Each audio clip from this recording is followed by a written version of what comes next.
কানাডার ব্রিটিশ কলাম্বিয়ার ওয়াকানাগান লেকের আশপাশে ভয়াবহ দাবানল ছড়িয়ে পড়েছে। আগুন দ্রুত বাড়তে থাকায় 20,000-এর বেশি মানুষকে নিরাপদ স্থানে সরে যাওয়ার নির্দেশ দেওয়া হয়েছে।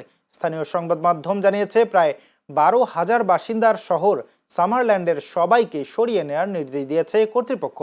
পিচল্যান্ড ও আশপাশের এলাকার আরও 8,000 মানুষকেও নিরাপদে যেতে বলা হয়েছে। শুক্রবার সন্ধ্যায় আগুনের সূত্রপাত হয়। কয়েক ঘন্টার মধ্যে প্রায় 50 বর্গ কিলোমিটার এলাকায় আগুন ছড়িয়ে পড়ে। ফাউল্ডার এলাকায়ও ক্ষতিগ্রস্ত হয়েছে। সামাজিক যোগাযোগ মাধ্যমে ছড়িয়ে পড়া ভিডিওতে বাড়িঘর পুড়তে দেখা গেছে। আতঙ্কে বাসিন্দারা দ্রুত এলাকা ছাড়েন। এতে সড়কে তীব্র যানজট তৈরি হয়। জরুরি কর্মকর্তারা দাবানলটিকে দ্রুত ছড়িয়ে পড়া দাবানলগুলোর একটি বলে উল্লেখ করেছেন। তারা বাসিন্দাদের নিরাপদ স্থানে যেতে এবং ঝুঁকিতে থাকা প্রতিবেশীদের সহায়তা করার আহ্বান জানিয়েছেন।